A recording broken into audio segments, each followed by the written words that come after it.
a young man awoke to a strange and disorienting reality. He found himself looking up at a girl with long dark hair who was peering down at him, her expression a mixture of concern and mild annoyance.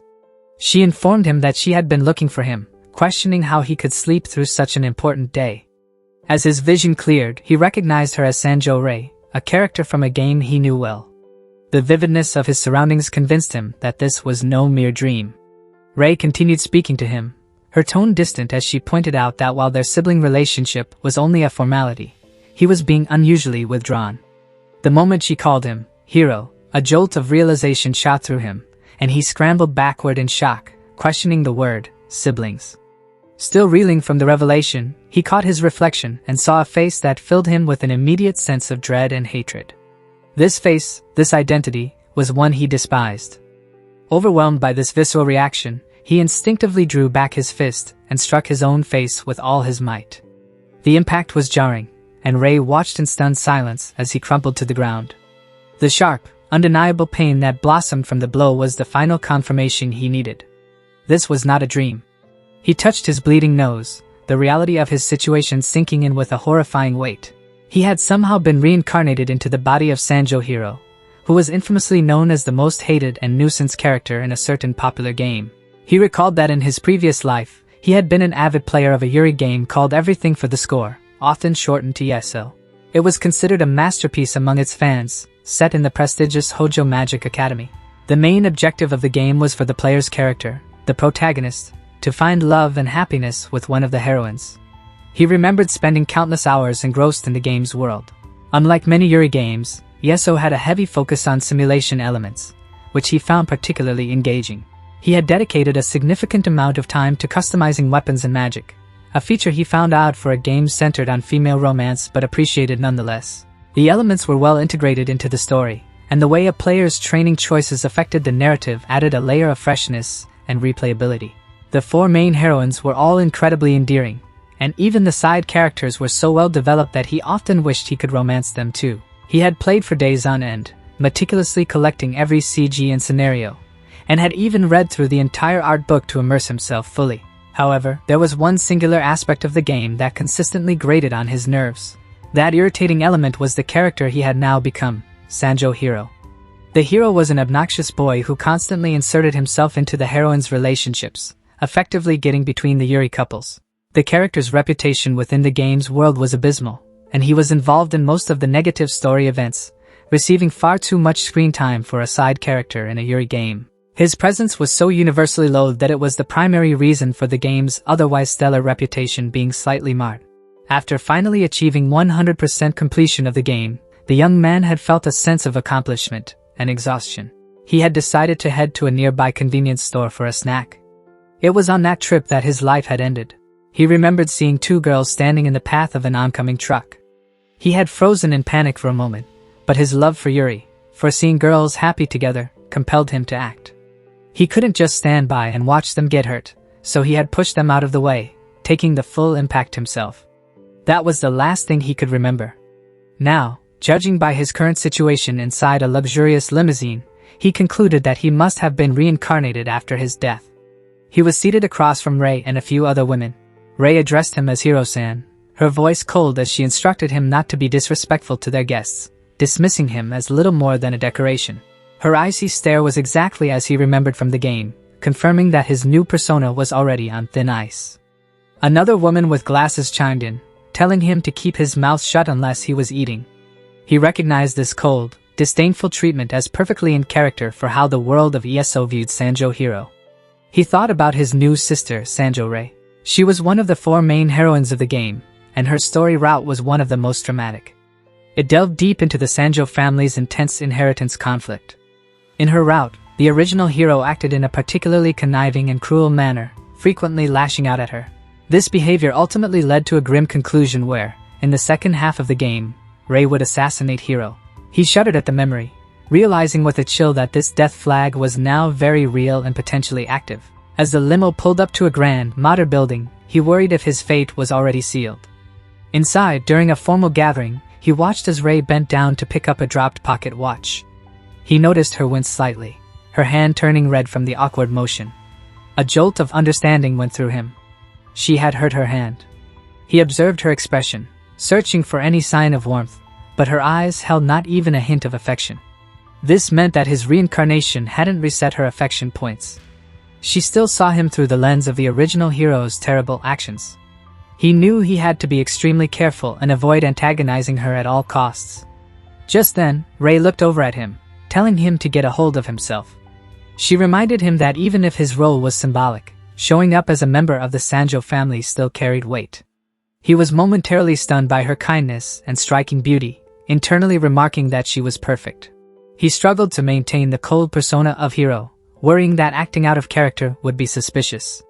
He fumbled for a moment, then, on impulse, he pulled a band-aid from his pocket.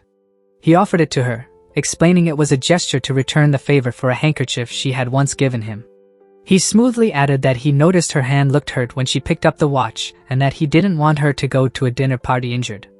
Trying to sound like the suave character he was supposed to be, he remarked that her beautiful hands were meant for the future of their family. One of the other women was aghast that he would offer something so cheap to Rei, but Rei surprisingly accepted it. She said it was rare for him to make such a gesture, almost like a joke, and that she wanted to keep it to commemorate the occasion. Internally, Hiro was relieved and amazed that his gambit had actually worked. Feeling a bit cocky, he then declared that paying taxes and protecting Yuri was the duty of every citizen. The woman with glasses looked at him as if he were insane and suggested he see a doctor, while Rei simply dismissed it as a waste of time and led the way into the main party hall. The hall was a sight to behold. It was exactly as he remembered from the game, a world where it was completely natural for girls to be openly affectionate and date each other. It was a Yuri paradise, a true heaven for him. He also noticed the men in the room were drawn in a half-hearted, generic way, treated as insignificant parts of the background, like pebbles or carbon dioxide. He was no different. People at the party ignored him completely, reinforcing his status as a mere figurehead, the heir in name only.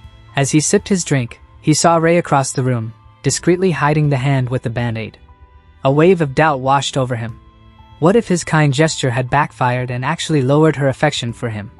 He knew that while he held the title of heir, it was Rei who everyone expected to truly inherit the Sanjo name and power.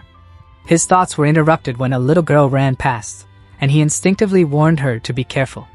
Then, he was summoned by a formidable old woman seated with her entourage. This was the Sanjo family's great-aunt, the true matriarch pulling all the strings from behind the scenes. She looked at him with sharp, calculating eyes and announced that starting next year, he would be enrolled in Hojo Magic Academy. The declaration caught him completely off guard. It was an enrollment flag he hadn't anticipated. He questioned her decision, but she silenced him with a single word, making it clear he had no right to refuse. He processed the news grimly. Hojo Academy was the main stage for Yesio, and his presence there could only mean trouble. The other family members began to voice their disdain for him, their words dripping with venom. They accused him of begging for money from branch families and using the Sanjo name to threaten people. The great-aunt looked at him with contempt, stating that he was so thoroughly hated that no one would even be surprised if he were killed. The air was thick with bloodlust, and Hiro realized that the original owner of his body was even worse than he had imagined from the game. The great-aunt claimed that sending him to the academy was an opportunity for him to study magic, become independent, and regain some dignity. But Hiro knew better. From his game knowledge, he understood this was a lie. It was nothing more than a convenient excuse for the family to get him out of the way and create the perfect chance to assassinate him. The pieces fell into place. His death flag was not just active. It was being meticulously set up by his own family. Rei's affection for him was at rock bottom, and while she might not be ready to kill him yet, the main and branch families were already planning on it. He had to avoid this fate no matter what. As he pondered his next move, knowing that the game's main heroines were also deeply involved in Hiro's eventual demise, a shadow fell over him. A maid had silently appeared behind him, her arm raised to strike. He reacted just in time, dodging the attack. His first thought was that the family's assassination squad was already making its move. The attacker was a maid he didn't recognize from the game. She must have been a minor mob character. She calmly stated that she was only there to deliver something from his great-aunt. She then presented him with a sheathed short sword. He immediately identified it as the Kuki Masamune, a powerful magic catalyst device. In ESCO, this was Hiro's unique weapon, and the only way for the protagonist to obtain it was by killing him and taking it from his body. Acquiring it locked the player into the corruption route, which prevented them from romancing the heroines. He realized this was the support the Great Ant had mentioned. He knew how good the weapon could be, but the maid seemed confused, as if she thought he'd forgotten the blade itself. He explained that the blade was meant to be formed by magic. He checked the hilt and was relieved to find the activation formula still intact. Eagerly, he prepared to reveal its true form. However, when he tried to activate it, nothing happened. The blade wouldn't emerge. Instead, a holographic status screen appeared before him, displaying the catalyst's properties. To his dismay, it was basically junk. Its stats were pathetic: a weak light orb with minor attributes for transformation and support. Frustrated but resolute, he knew he couldn't rely on this. His first priority had to be reinforcing his own strength. He declared to the surprised maid that he was heading to a dungeon to train. He told the maid she could go home, but she just pouted and called him an idiot before turning to leave. He decided to first head to a convenience store. He stopped the maid and asked why she had insulted him. She retorted that it was payback for the original hero bullying one of her maid friends. Then, her demeanor shifted, and she curiously asked if he had a girl he liked, wanting to know about his Yuri tastes. The question, a direct jab at the original hero's reputation for harassing girls, made him cringe. He was once again reminded of how truly awful his predecessor was. He apologized sincerely for what the original hero had done and promised to apologize to the other maid personally. His genuine remorse seemed to catch the maid off guard. She told him it was late but that he could arrange a meeting for the next day. As they walked, they reached a checkpoint for the Tokyo Management Bureau. Thanks to his Sanjo family connections, he was allowed to pass without issue. The maid then formally welcomed him to the dungeon, a strange singularity that had appeared in the world.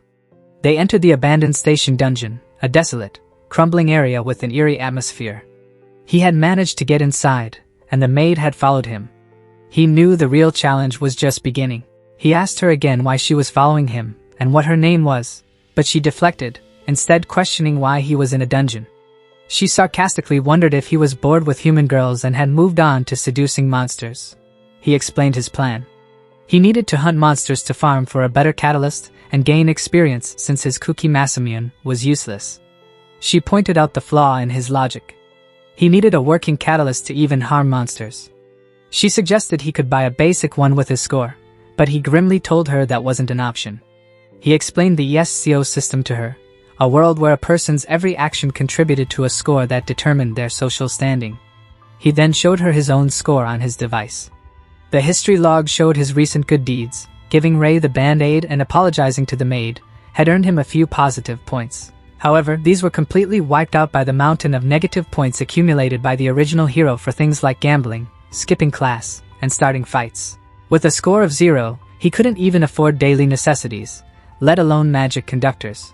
His only option was to buy a cheap, magically enhanced club with cash from a convenience store. The maid admitted she wasn't surprised his score was 0, given his reputation. But she also found his current behavior, his willingness to train and his apology, to be deeply suspicious. The hero she knew was a scumbag who would never bow his head to anyone. She began to wonder if he was really the same person. His first encounter was with a small, armored creature called a Butch Knight. He felt he could handle a single one, but then an entire horde of them spawned, their numbers overwhelming. The maid urgently told him to retreat. Just as they were about to be swarmed, a figure leaped into the midst of the monsters, swiftly dispatching them with graceful movements. The mysterious fighter landed and asked if they were new to dungeons. The hero looked up and his heart sank. It was Lapis Cruet Lalamet, another of the game's 4 main heroines. She was a princess from the Elf Kingdom, so wealthy that the Sanjo family seemed poor in comparison. He was horrified. He wasn't supposed to meet her until he enrolled in the academy. Lapis was notoriously the character most likely to execute Hiro on sight for the smallest offense. He remembered a game event where she killed Hiro just for eating her ice cream. Lapis initially dismissed him because he was a boy, but then she saw his 0 score and scoffed at his makeshift club. She told him to go home before he got himself killed. Terrified, Hiro backed away, shouting at her to stay away from him, convinced she was about to end his new life right there. In his panic, he blurted out that she was an elf dressed like a pervert. Lapis was deeply offended, insisting that her revealing outfit was traditional elven formal wear. He had made a terrible mistake. Lapis then revealed her own score was a staggering 30,000. She said that with such a massive difference, he should be begging her for help. He found the situation surreal. He had always enjoyed Lapis's playful energy when it was directed at the game's protagonist, but having it aimed at him was incredibly awkward. She declared that since words were not getting through to him, she would personally train him. The maid encouraged him to accept. Seeing an opportunity, Hiro proposed a deal, a one-on-one match. If he won, he would take her high-performance catalyst. Lapis laughed, agreeing to the terms. She added that if she won, she would take everything he had, confident that there was no chance he could defeat her. The maid handed him the club, whispering a warning that Lapis was a renowned archer and he should probably give up. But Hiro just smiled. He knew Lapis better than anyone. He had spent an immense amount of time in his previous life grinding and strategizing for the sole purpose of figuring out how to beat her in the game. Lapis, oozing confidence, offered him a handicap. She wouldn't move from her spot, and he could make the first 10 moves. He didn't hesitate for a second and charged straight at her. Lapis thought him reckless for charging without a proper weapon, but Hiro knew her weakness. While her stats were high and her reactions were fast, making a direct assault seem like suicide, he knew something crucial about her character. Lapis would never bring herself to shoot an unarmed opponent. As he closed the distance, he swiped not at her, but at her bow, deftly popping the string and rendering her weapon useless. She was stunned. In that moment of shock, he took out his own Kuki Masamian hilt and, in a flash, attached her powerful catalyst to it. He told her that her greatest weakness was her tendency to freeze up when faced with the unexpected.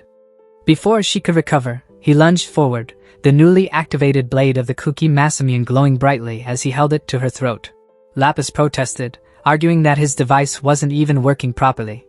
He coolly explained that he was using her own conductor, which he had snatched when he disarmed her and attached to his defective hilt. The maid chided Lapis for underestimating her enemy.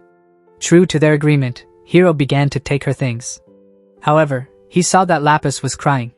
The maid noted that this was very unlike the proud princess. Moved by her tears, Hiro decided to show mercy. He returned her catalyst and the other items he had won, explaining it was, thanks for the guidance. Flustered and embarrassed, Lapis demanded another match, promising to go all out from the start. The hero, wanting nothing more to do with the stressful situation, flatly refused. He reflected on his victory. While luck had played a part, it was his deep knowledge of ESCO that had secured his win. He had not only managed to activate his own unique weapon but had also successfully avoided triggering a bad relationship route with Lapis. He felt a glimmer of hope. With his game knowledge, he believed he could navigate the treacherous plot, dodge all his death flags, and ultimately achieve his new life's goal, to become an unseen supporter who guides the world so that the heroines can find their happiness and enjoy their Yuri relationships in peace. His triumphant thoughts were cut short as Lapis continued to cry, accusing him of trying to throw the match and demanding he fight her again properly. Overwhelmed, the hero felt like he was going to die from the stress, caught between a weeping elven princess and his silently judging maid. In this world of Yuri he loved so much, he was a man destined to be caught in the middle. Following the chaotic aftermath of his duel, Hiro found himself deeper within the abandoned station dungeon. He continued his training by fighting off small monsters that swarmed the tracks, easily dispatching them with his newly functional Kuki Masamian. Each victory brought him small rewards of money and experience, and he felt a growing sense of confidence. He knew he owed his current success to Lapis, as her powerful catalyst was the key to unlocking his weapon's potential. Upon reaching the deepest floor, Hiro confronted the maid about why she continued to follow him, reminding her that he had already apologized for the original hero's past actions. Before she could answer, she suddenly alerted him to something she had spotted nearby. Peeking out from behind a corner was Lapis, who was attempting to hide in a comically obvious way. The elven princess soon abandoned her poor attempt at stealth and leaped out, excitedly pointing at Hiro and calling him by the nickname Zero Score. Hiro was exasperated by her energetic appearance as she immediately challenged him to the rematch she so desperately wanted. Heftily refused, guessing correctly that she was only chasing him to soothe her bruised ego from their last encounter. Lapis then questioned how he, with a score of 0, was even allowed inside the restricted dungeon. Hiro smugly explained that his connections as a member of the Sanjo family granted him special access, allowing him to bypass the usual regulations. Unimpressed, Lapis continued to press for a duel, but Hiro brushed her off, stating that their business was concluded. He even tried to reason with her, pointing out that an elf princess like her shouldn't be seen with a boy in such a dangerous place, especially while wearing her revealing formal wear. Lapis angrily retorted that she cared more about avenging her loss than upholding her reputation. Hiro then casually remarked that in this world, a boy being seen with her would cause as much fuss as an insect flying by. A comment Lapis surprisingly took as permission to ignore social norms. Lapis clarified that while looking down on men was common, she didn't feel that way about him, which Hiro considered a rare honor. Her brief moment of consideration ended as she readied her bow, her pride as a warrior overriding everything else. Resigned to the fact that the battle-crazed elf would not be deterred by words, Hiro reluctantly agreed to her duel, privately deciding to let her land a few hits to satisfy her competitive spirit. Just as Lapis was reflecting on their previous fight, admitting to herself that she didn't enjoy bullying the weak, a massive, heavily armored monster materialized behind her.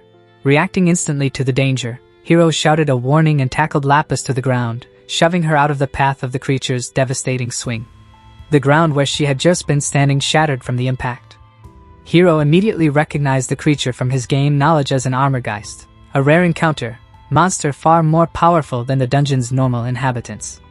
He correctly guessed that its appearance was triggered by the large number of smaller knights Lapis had defeated earlier. Seeing that Lapis was still dazed, Hiro scooped her into his arms, ignoring her weak protests.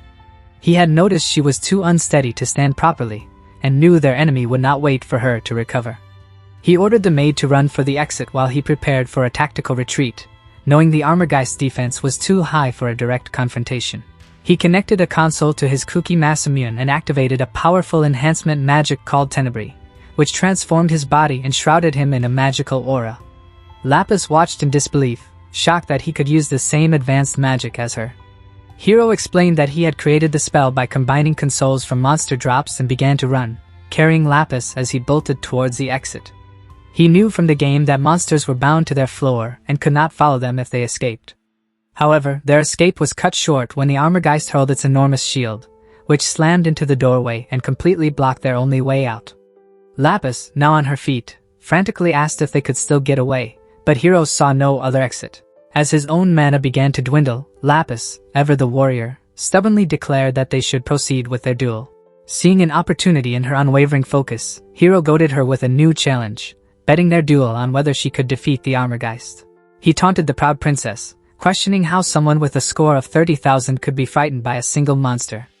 As he expected, his words ignited her competitive spirit, and she became fiercely determined to win.